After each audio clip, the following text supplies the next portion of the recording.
大家好，欢迎回到我的频道。你能想象一张存在电脑里的图片或者十几秒的视频能卖出上百万美元的天价吗？反正之前我是不信的，但现在又不得不相信，这个世界变化真快。今年2月，美国加密艺术家 Beeple 的作品《十字路口》在 NFT 的交易平台 Nifty Gateway 出售，售价高达660万美元。上一个转手者在2020年10月购入十字路口，当时的价格约为 6.7 万美元，仅仅4个月增值近100倍。十字路口是一段仅有10秒的视频，赤身裸体的特朗普趴在草地上，只能看到他金黄的头发和肥硕的身体，身体上像涂鸦一样写满了字，前面人们来来往往的从他身边走过，他像个背景一样，没有人在意这个背景。就是这样短短10秒的视频，在区块链上拍出了660万美元的高价。2020年12月，Beeple 入驻 Nifty Gateway 平台的第3个月，第二次进行拍卖，3幅作品每幅起价为969美元，并设定了5分钟的拍卖时限。5分钟之后，3件作品全部售出，总价 58.2 万美元。谁也没有想到这仅仅是个开始。3月11日，Beeple 的数字艺术作品《日常》第一个5000天在美国佳士得以6934万美元的价格成交，折合人民币4亿多元。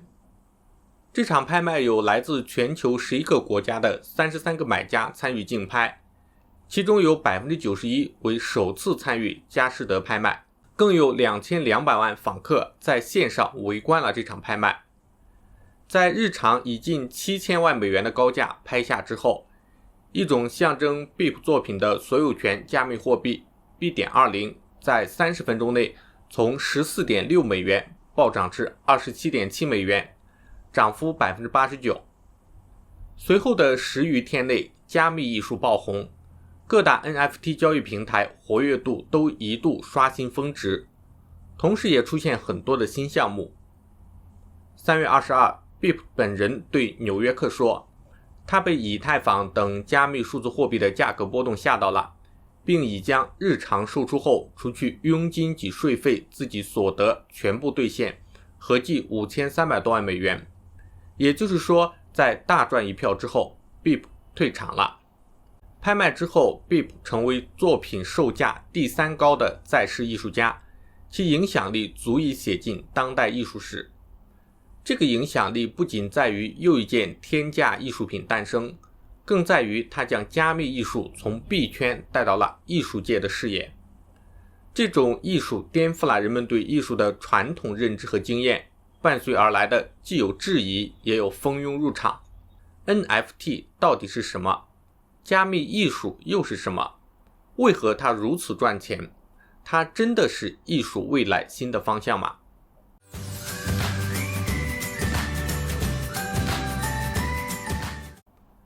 所谓 NFT 即 Non-Fungible Token， 中文是非同质化代币。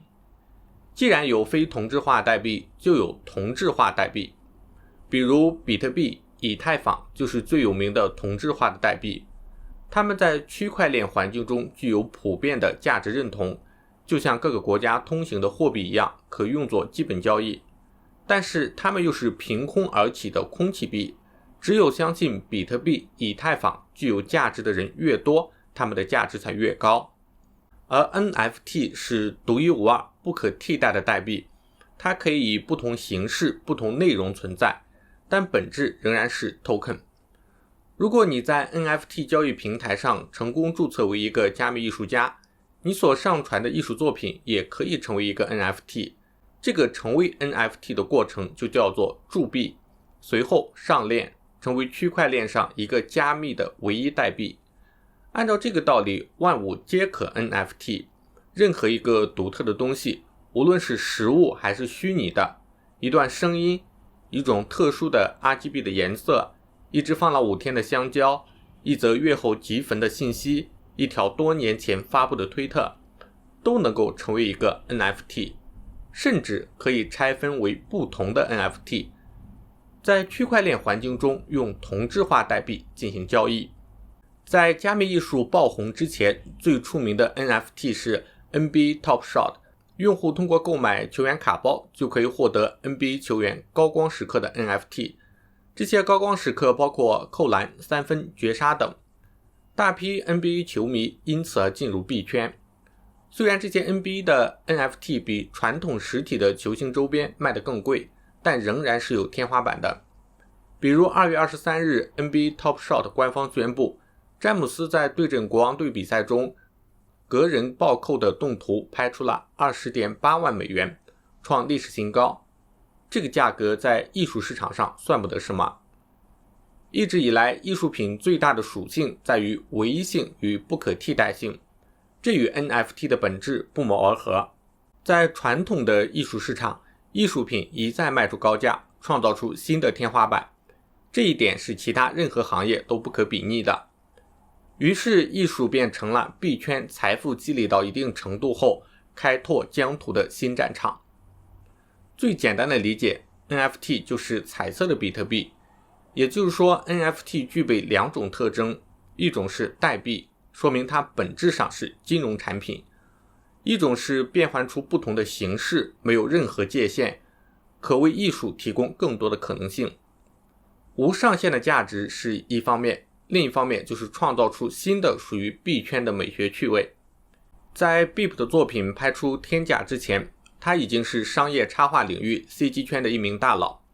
BIP 本名麦克温克尔曼，生于1981年，计算机专业出身，常年从事平面设计、插画、舞台设计等视觉类的工作。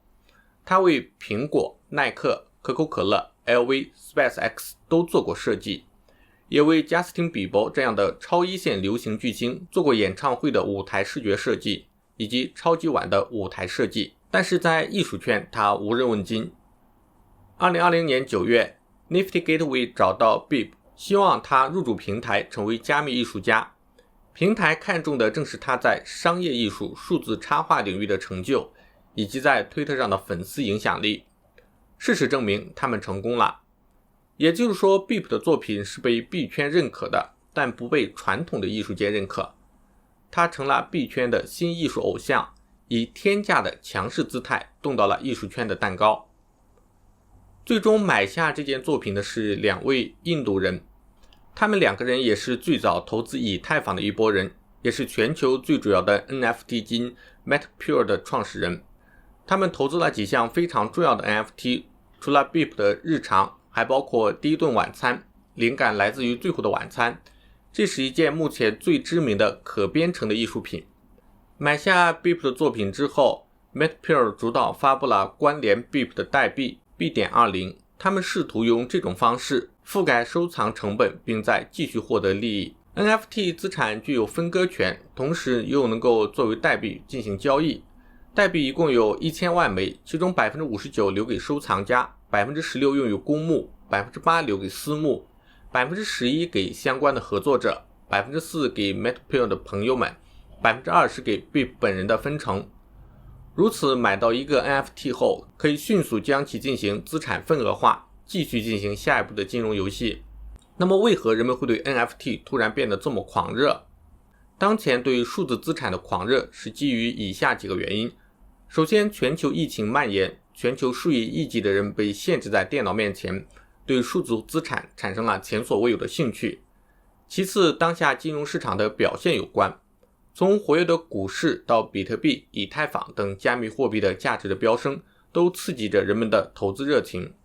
现在有巨量的资金流入了数字资产交易者的手中，特别是那些与加密货币打交道的人，很多人赚了大钱，他们懂得如何交易，并想把自己的资产知识应用到 NFT 领域。当然，也有人认为这是一场炒作的泡沫，人们拥有的钱比理智更多。在数字艺术品的交易里，市场炒作的泡沫必然是有的。在币圈，钱多于理智的人确实存在，但通过虚拟货币拍出如此高价的艺术品，更深层的原因在于币圈底层的逻辑，也就是区块链基于全网算力而产生的共识机制。放在加密货币来看，交易的共识是很重要的，参与到这场游戏里的人都是相信这个游戏机制的。如何提高共识，也就是让更多的人认识你。每次作品的曝光、拍卖，或是艺术家在社交媒体上的露面，都是一次价值捕获，从而增加作品的价值和价格。所以加密艺术本质上仍是一场金融资产游戏。既然是金融游戏，就要做好产生泡沫甚至崩盘的心理准备。但从目前的势头来看，这场游戏正玩得如火如荼。从传统的艺术思维转化到区块链技术下的加密艺术思维是非常困难的。币圈里流行一句话，币圈一天，人间一年。无论你是否理解，但事实还是丝毫不受影响的发生了。币普退出之后， NFT 的创作和交易并没有受到什么影响，反而有源源不断的圈外人加入其中。统计数据显示，整个3月有超过16万件 NFT 被售出。NFT 交易平台 OpenSea 交易规模在过去半年增长了超过100倍。仅2月1个月 OpenSea 上的交易额就达到了9520万美元。如果大家对 NFT 感兴趣的话，可以到 NFT 的拍卖网站 Nifty Gateway 逛一逛。我也会把链接放在视频下方的简介栏里。以上就是本期视频的内容了。如果你有什么想和大家分享的，欢迎在视频下方留言。喜欢本期视频，别忘了点赞、订阅、加分享。那我们下期再见。